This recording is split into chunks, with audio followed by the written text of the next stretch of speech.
I mean, unbelievable. Look at the way she played today. Very, very happy.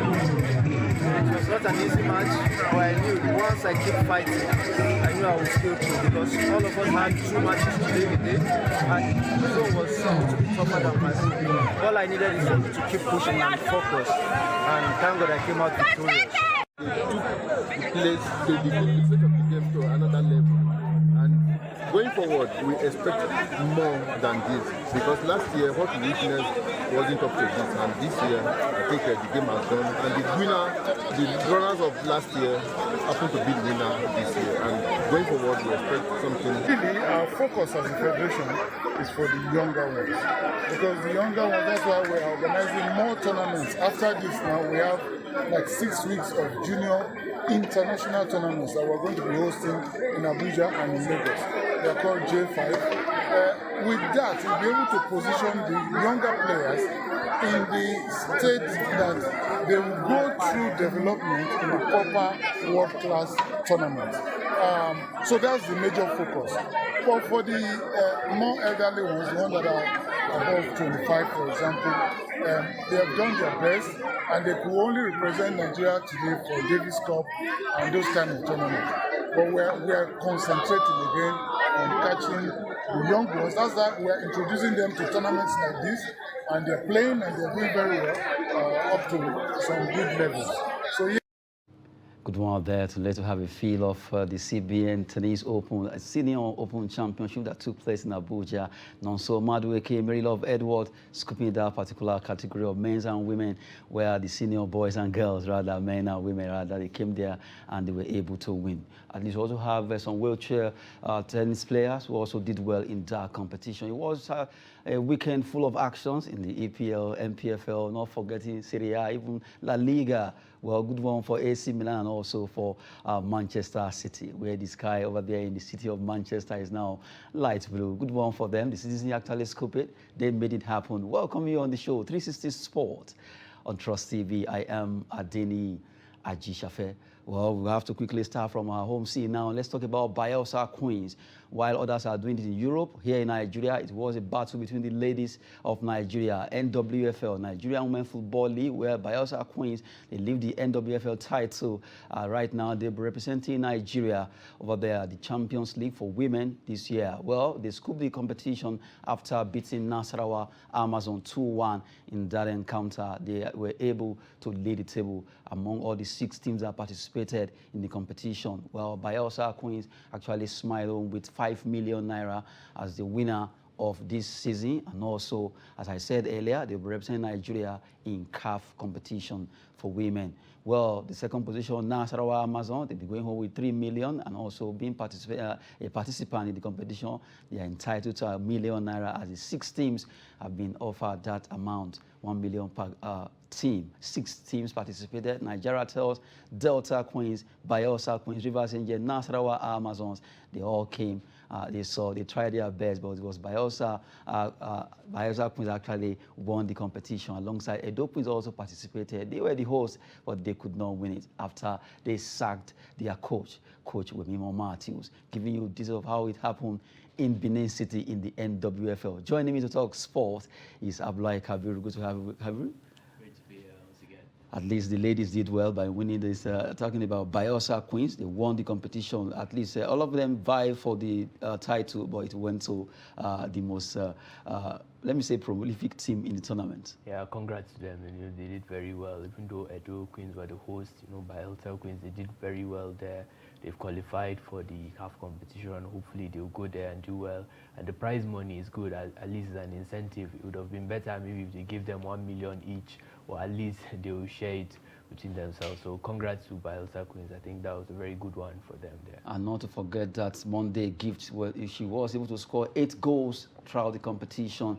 That was a good one for Monday Gift, the lady that came on loan to Bayelsa Queens, and she actually lifted that team to glory. Congrats to Bayelsa Queens of Bayelsa State, lifting the NWFL Nigerian Women Football League 2022 title. They will also be representing us at the CAF, that's Women CAF Champions League, and hopefully they will do better than what Rivers Angel did last time, and hopefully they can even scoop this competition. We've been talking about the NWFL title that went to Bayelsa Queens. Now let's go to the men's side, where we talk about Nigerian National League, the second tier of our league. Matches were played. Let's start from Group A1. Let's look at the result from Group A1. Zamfara United, they picked Abuja team, that's FW's champions of Abuja, by a long goal over there in Zamfara. Mighty Jets, they were so mighty, they won 2-1 against Oya Sport International.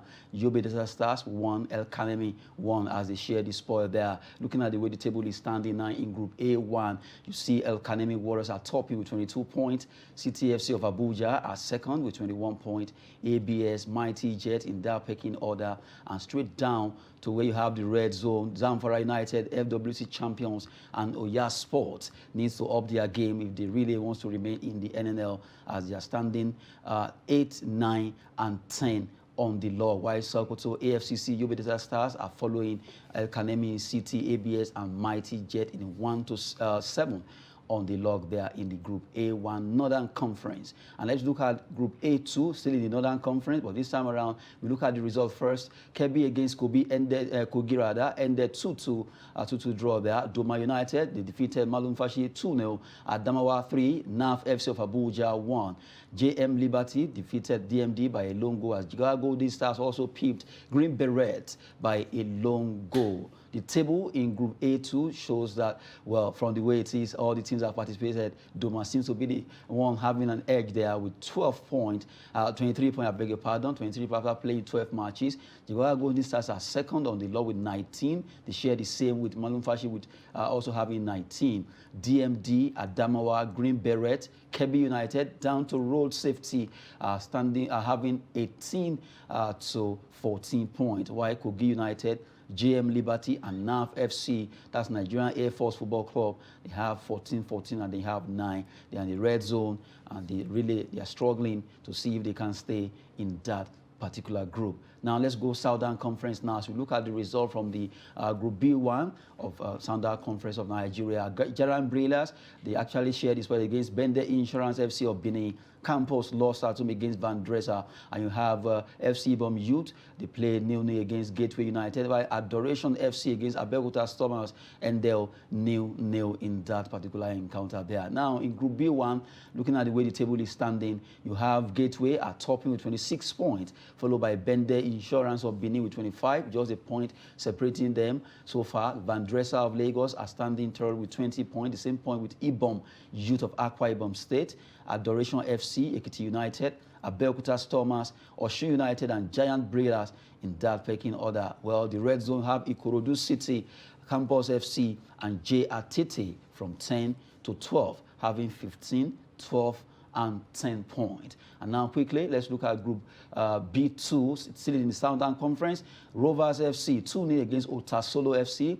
Crown FC of Ogumosho 2-1 against Ijebu United. Sinosho lost against Abia Comet by a lone goal. Apex Crane, they did well, 2-0 against Inewi United. As FC won Rocket, they were able to pummel Warri Wolves by at least a goal coming from their Rocket. They are 1-0 ended in favor of FC 1 Rocket. Now we look at the way the table is standing, Group B2, where Crown FC of Ogumosho are topping the same point with Rovers, 26 points apiece, and you have Warri Wolves, they're having 23, standing third on the log. Go Round FC, Bayelsa United, Abia Comet, Inewi United, Ijebu, FC1 Rocket, and Sporting Lagos. And in that pecking order from 3rd to 10th on the lower, Otasolo FC, Apex Crane, and Sinosho FC are also in the red zone with 16, 15, and 13 points respectively. Looking at the way the table is standing there in Group B2 of Southern Conference. Just giving you at least all the activities in the Nigerian National League, A1, A2, that's the Northern Conference, and B1, B2 in the Southern Conference of Nigeria. Good one there. All the teams have been justly for honors, playing week in, week out, and we just continue to give you much details concerning those league. Now, let's look at the big boys. NPFL, match day 29, result, 18 goals were actually scored in the Nigerian Professional Football League for match day 29, where Katsina defeated Enyimba by a lone goal. Lobby Star Sunshine ended goalless. You have Aqua versus Niger Tornadoes 1-0. Gombe United did well against Kwara United 4-2. It ended there. While Shooting Stars versus MFM that nearly turned to a fracas, and they 1-0 draw there. Kano Pillars against Atlan 3-1. Rivers United, they peeped Remo Stars, and while Enugu Rangers also peeped Dakada FC. Abia Warriors 2, Plateau United 0, and Nasarawa United also peeped Wicked Toys of Bauchi in Jaws. That's why 18 goals were actually scored in the match day 29 in the NPFL. Now, looking at the way the table is in the NPFL match day 29, you have Rivers still topping the table there, followed by Plateau. Despite that loss, they're standing second with 54 points, while Rivers at first with 61.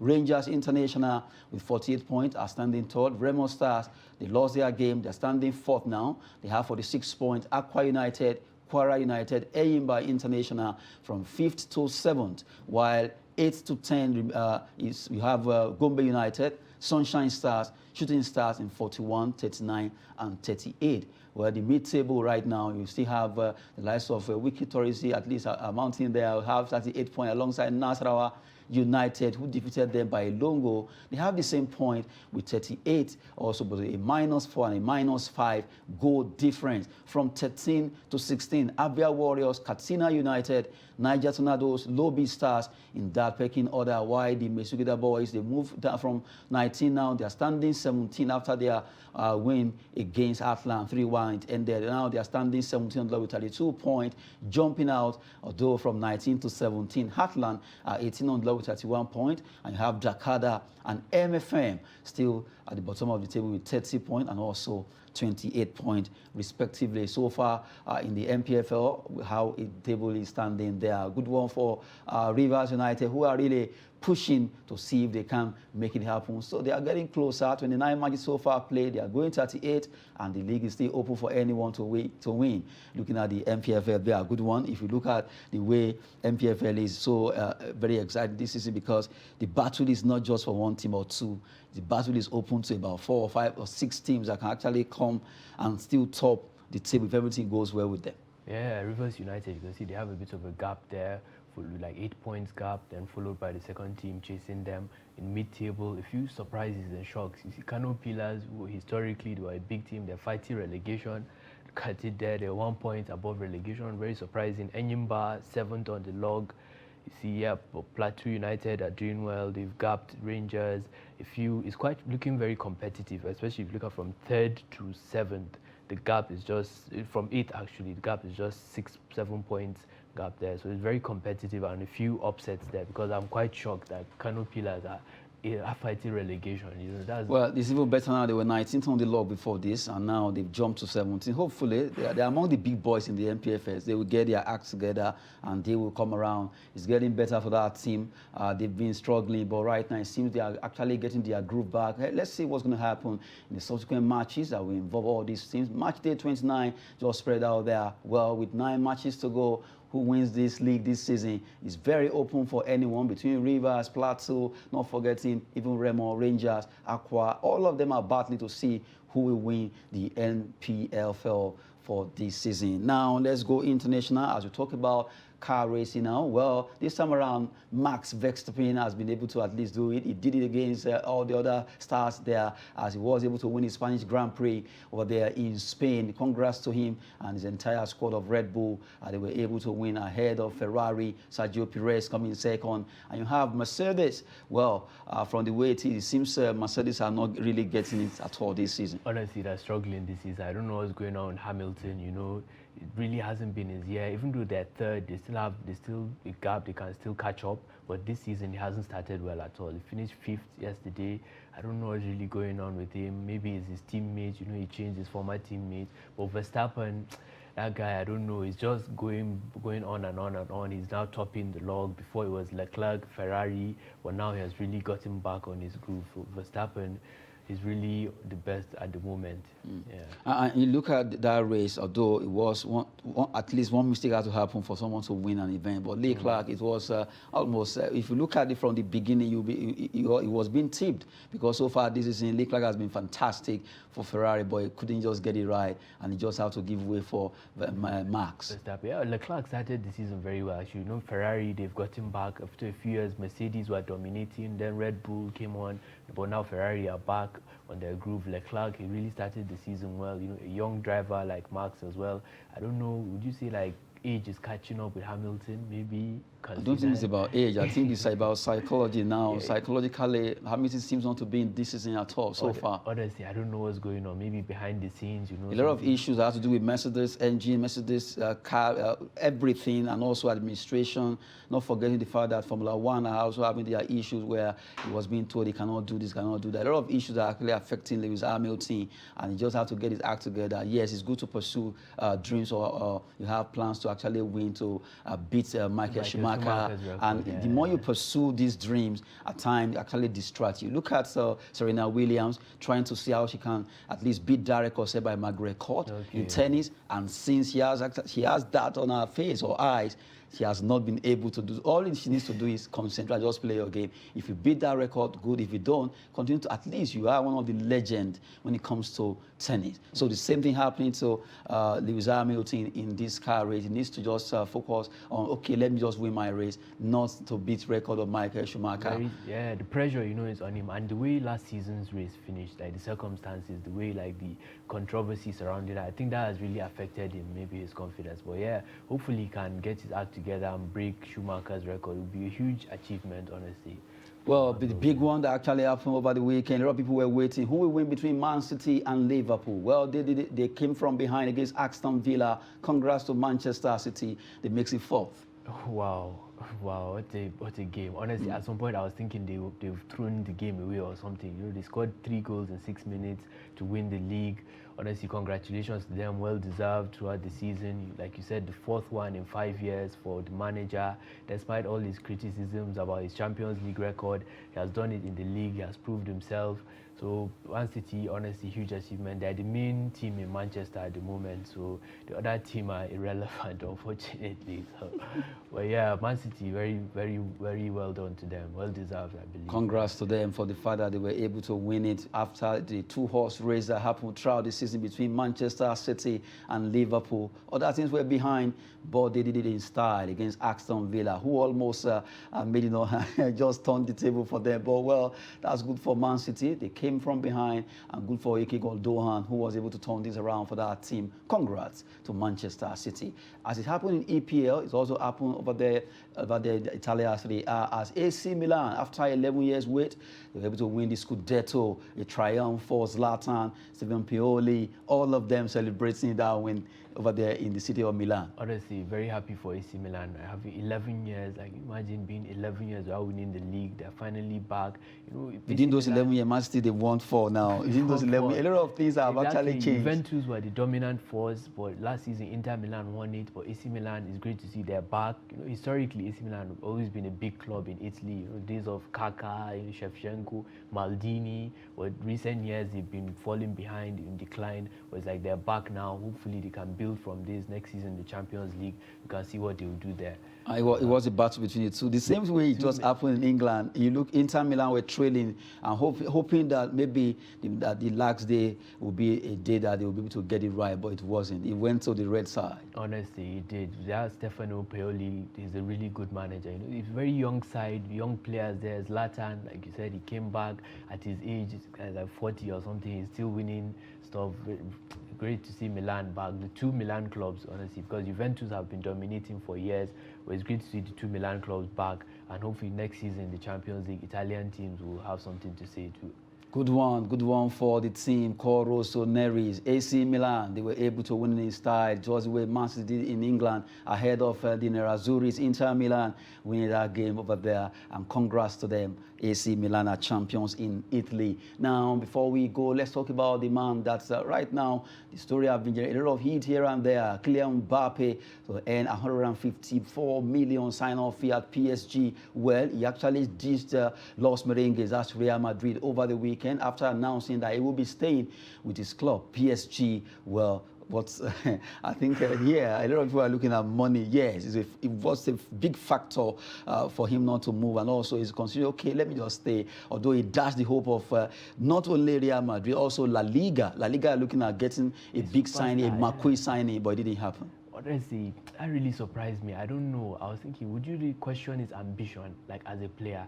Even though the money is high, yes, but this is Real Madrid. Also, you know, would you say no to Real Madrid? Like, don't you have the ambition going there where to achieve win the Champions League or thereabout? The best player ever. But maybe he felt, okay, we've gotten there. We got to the final. We've seen what it is. Even though we're beaten, but at least we can. If we keep knocking at the door, I'm sure the door will actually open for Mancity and PSG. If everything goes well with their managerial role and all the players, I see one of them scooping this award very soon. Yeah, that's true. And you know, he's from France. Maybe that's where he's from, his home country. So maybe that was the deciding factor. But still, yeah, the money, maybe you can't say no to that amount of money. So maybe that's understandable.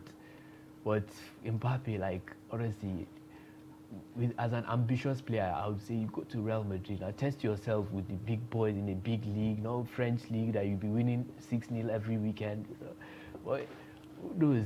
That's so funny. Well, good one for Mbappe knows why his head is mad. He knows where he belongs. So congrats to him and also to PSG. Well, before we go, let's look at the table. Despite the fact that Real, they've won the table there in La Liga. Quickly, let's look at the way the table is standing. As Barcelona, they were able to at least make it a second. They were second on the log, followed by Atletico Madrid and Sevilla. Sevilla also joining the fourth. They're making it the fourth team there. Real Betis, Real Sociedad, Villarreal. They will be playing Europa Cup next season. Good one for all the teams that actually struggle to get to the top. But for Alaves, Levante, Granada, well, they have to go down to play in the Segunda Liga. Just to let you have a feel of the way it is in La Liga Santander there. That's a good one there, giving you all the details in the world of sports. 360 Sport on Trust TV. It's been a wonderful time with Abdullahi Kabiru. Thank you very much. Great to be here. Thank you for having me. I am Adeni Ajishafe. Thanks for watching.